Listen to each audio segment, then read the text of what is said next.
Welcome to the Sydney Property Muppets podcast. My name is Kurt. I'm the real estate agent, and with me forever is Chris, the buyer's agent. I love it, Chris. Me too. This time of the week, it's a Friday. We get to get our arms out, get our words out, be a little bit colloquial. Hopefully you're enjoying this if you're watching on YouTube. But if you're in the car, just chilling along, hopefully it's a bit enlightening for the Friday afternoon, or whenever it comes out on Friday. But they might be listening to this. Whenever you watch it, if you listen, who knows? Could be a Sunday. However, today we are talking about going into December, pre-Xmas buying. Chris, take Yes. it away.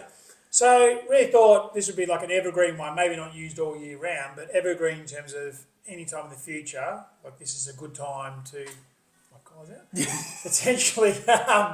potentially reflect on or come back into. So this time of year, we're just about to hit into December.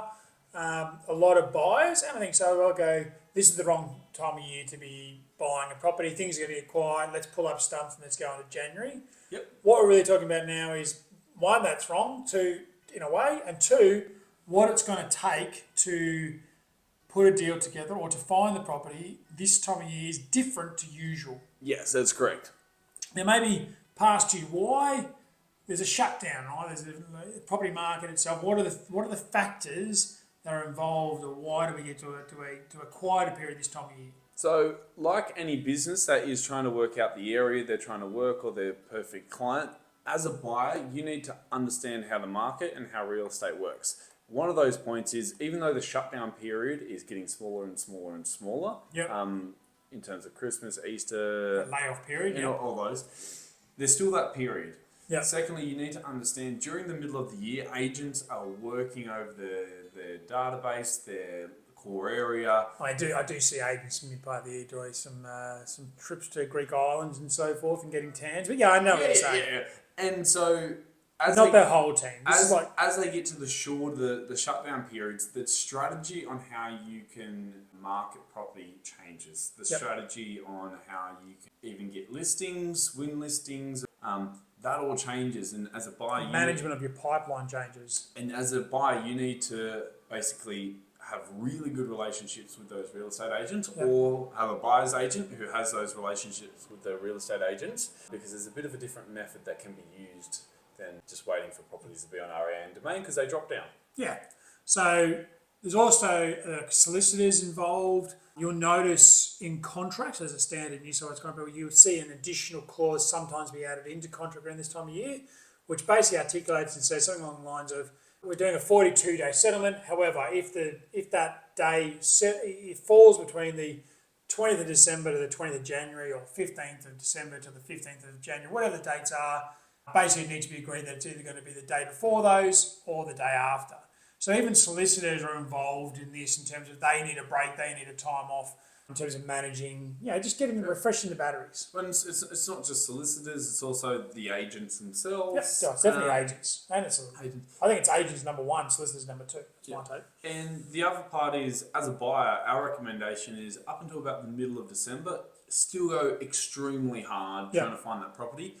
But if you do want to get to the middle of December, you also need a break. Yeah, you do need time off. We might give you a tip. Stick around to the later part of the episode. What I now want to talk about is, what are agents doing? Because agents aren't just sitting around on their hands doing nothing. What are you talking about, Chris? That's what we do all day, mate. What they are definitely doing, and Tom Panos talks about, and the other one, they talk about starting the year strong. So they're really cultivating a bunch of vendors that are signing agreements before the end of the year with the objective of listing their property in January on the market. Like on portal, so on REA. They might have their agreement already signed, but they're not on market until January. And they typically, so what would be, if you start in January as an agent, what would you'd say is a good number of properties to start January with? 4 to 5. 4 to 5. What would be, apart from 0, what would be bad? 1 or 2. Yeah, and what would be stellar? Like if you start January with this number? 10 to 15. 10 to 15. Even though I think that's for one agent, way too many. Yeah. But 10 to 15. So as a buyer, it's really important to sort of understand those moving. And those numbers that a agent may have will change as the weeks, as we get closer to Christmas, because they might be like right now looking at the books and I've got 2, and in 2 weeks' time they're now looking at January going, I'm going to have 4 or 5 or 6. Why is that important? Well, once an agent, in my experience, has more than, let's say, 4, definitely more than 5 or 6 properties on their books as a list in January, they are much more open to selling one of those properties in December, pre-market or off-market, rather than waiting for a full-blown auction campaign. That does not mean, and Kurt block your ears, it doesn't mean they're going to sell it for the maximum price. I'm not saying they're selling for cheap, but they are more invested, I guess, in terms of managing their pipeline. If they can sell it in December, they get the commission this time of year, it's going to manage their pipeline. Last thing I'm going to say on this point for me is they might have a spread of clients. They might have some apartments that are selling 800 to a million. They might have a terrace selling for 2 million, and they might have some houses online that are coming up that are going to be 5 million, 7 million. In my experience, if they've got that sort of spread, they're much more likely to sell that property at the lower end, so that apartment to terrace area, before December, because they really want the big fish to sell in January, do a full-blown auction campaign, because that's where other clients and other repeat business of that ilk will come from. We're selling one of the, sounds bad, but cheaper ones, probably isn't going to do too much damage to their future pipeline. From a genuine point of view, so I agree there's probably agents out there that have the point of view. For us and for myself, it's about making sure you sell the property for the best possible price. Now, at the end of the day, you never ever know what is the best possible price until it's in the future. However, an agent is theoretically more likely to sell a lower value property based on the fact that there is less wiggle room for a crazy price. Yeah. Whereas house, often you'll be doing yourself out of favour unless someone's offering in absolute abundance. If you don't take it to market, if you don't do a full marketing campaign, don't get the whole neighbourhood involved, take that auction route. Absolutely. I do think even you might be able to sell one above market, above what you expect in December. I guess come back to our buyers who are listening to this. What we're really saying is you may see the listings on REA and Domain drop, and you may talk to an agent one day and you say you're briefing, they're like, oh, I've got nothing like that. And they might actually have something already on their books. A week later, the reason why they haven't introduced that to you then is they've only got 2 properties they're selling in January, and a week later they've now secured 3 or 4 or 5 other ones. You go back and have that conversation again. That's where a buyer's agent can really provide their value, because we're constantly repeating and going back in these conversations. They said 1 week ago they don't have something, and a week later they're like, oh, actually I do. And it hasn't been that they've gained that property, could be, but it can just be that their pipeline is looking much healthier. To get that deal done, and you as a buyer, you may pay under and you may pay market rate, you may pay over. All that depends on your circumstances. What it will mean is you buy before Christmas, you can celebrate New Year's Eve with the plan of I'm going to move into my property in January, rather than I'm not buying a property till end of January. Yep. So I'm not moving into March. Yeah. Yeah. Perfect. I think we're good. I'm glad you think we're good. Was there anything else in terms of real estate agents managing pipelines? No, I think that's probably just trying to... Actually, there was one tip. Sorry for the little delay there. Is if the tip about the real estate agent, instead of just waiting for REA and Domain, because the properties will drop off, as we have just spoken about, is be super specific with your real estate agent. Here's the tip, one of the tips, about what you want. Know what possible streets you want, beds, baths, cars, even minimum to be specific. Know the street, a couple of streets, and how many beds and sort of the square meterage. Yeah, huge. That will allow the real estate agent to actually go and personally target those properties. Not to beat the house down, but actually go and door knock and say, we have someone who has specifically requested a house that is... that your configuration in that area. Yep. And even better, if you drive in the street and you point out 5 houses, that agent has confidence. You can tell that agent has confidence. He can go basically see if an opportunity wants to be done. Yeah, that same agent in August, September, when they've got a lot of listings, has access to do so and knows those houses, can do it, but just doesn't have the time. Same thing in January, they've got listings. They've got access to those properties. They know how to do it. They don't have the time. What we're really talking about here is there's a point now where they might be like, okay, I've got properties listing in January.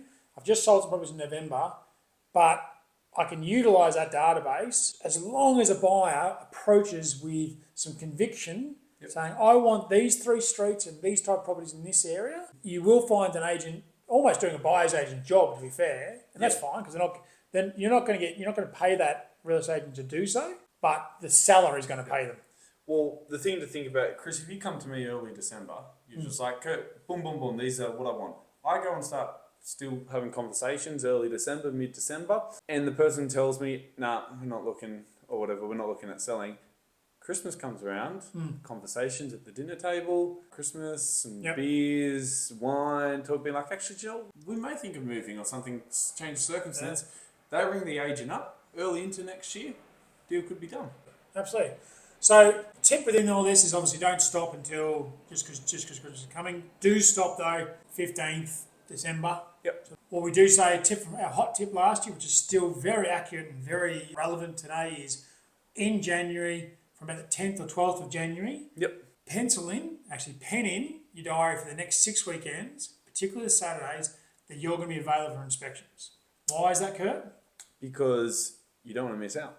Yeah. What can happen if you might have a wedding, you might have something going on. It's basically one of those weekends. All about momentum. Yep. And if you take a break, there will be a ton of buyers agents, a ton of committed buyers that are going to snag properties that could have been your property. And then it's not just maybe 1 week, the next property come on. You could be another 3, 4, 5, 6, 7, 8, 9, 10 months. Well, as you dedicate those 6 weeks, I can almost guarantee you'll buy. Yep. But a lot of people don't do it. Very good. Perfect. Okay, time for the 3 quick cues. Ooh, so 3 quick questions. Technically, there's no defending. Chris, you might be able to defend these because they're maybe not yes or no answers. Okay. All right, you kick us off. You give me the first one. We'll go back and forth. What is an appropriate energy soft drink to carry around an open home? Powerade? Okay. Is that an energy drink? Or do you mean like a Red Bull? I don't know. Yeah, okay, Powerade. What would you have said? None. Oh, right, okay. You've seen some peculiar stuff recently. When people leave their coffee cups around, deserve an elbow in the face. Well, that's an energy drink, but anyway. It just made me think, yeah. Do you feel sorry, Kurt, for this time of year, or this as we go to Christmas, that your property management team are going to work harder than they probably have the whole year round over this period with bump in, bump out, all of a sudden new leases? Do you feel sorry for them? We each choose our own career. We each choose our own destiny. On you. How do you think the Western Sydney Airport will affect the Sydney property prices? I don't imagine it'll have an impact on the eastern suburbs almost at all. I do think localised properties in that area will have a positive impact. Not the ones next to it, but in that little circle will have a positive impact. Yep. On me now. Go-karting in a couple of weeks. Oh, no, go-karting on Sunday, sorry. I told you. Just a weird question I thought I'd ask. If you had a choice, anti-clockwise versus clockwise track, do you care? And which one would you pick? Don't care, but anti-clockwise if I had a choice. Oh, one we're doing is clockwise, I believe. Anti-clockwise. I just do. Damn it. There's a lot of left turns, Chris. A lot of left turns. All right, your last question. Hit me up. The US election has been and gone. That was a while ago now, yeah. Trump has whitewashed Republicans. Right, yeah. Republicans. How do you think that will affect our real estate market? Like whether it's interest rates, whether it's prices, whether it's sentiment. I can talk a little bit here. I don't think it will have a negative impact. I don't think rates and things will have it. I think it would have been, Kamala would have had a more likely to have a negative impact. Okay. I think just in terms of people not sure whether Trump's been president before, we sort of know what he does, and feel like it's not going to be bad for people with wealth. Yeah. But I don't know. Your thoughts? I think it'll be positive. The stock market, the day after he got elected, the stock market went up. I think a lot of confidence will be in the market. I think once the interest rates drop in America, we typically tend to follow.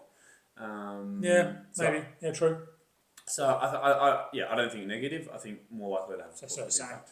Well, before we continue, Chris, where do you think you're going to finish in this? Last year you finised 7th? I believe it was 7th. Where do you think you'll finish this year? We've got 15 people. No, I'm ambushing you. So we finished 7th last year. We do a go-karting competition each year. Well, this is our My second year, I think it's your third. I run the competition. Thank you. I choose who goes in there. I'm hoping to finish fifth. Lovely. My aspirations on fifth. What, you finished first? Where are you hoping to finish? Hoping to finish first too. Oh, so you can only go backwards. Can only go backwards. Oh, that's daunting. And Only failure from here. you're carrying the same sort of weights. You'd be just as fast as last year. I'm a little bit fatter. There 4 you go. kilos There you go. extra. So am I though, so I can't really talk. All right, last thing. Homework for the audience, for people listening and watching. What have they got to do? I would love if we could have a couple of questions or comments on our YouTube channel just about the episode that is gone. Beautiful. Thank you all for dropping by.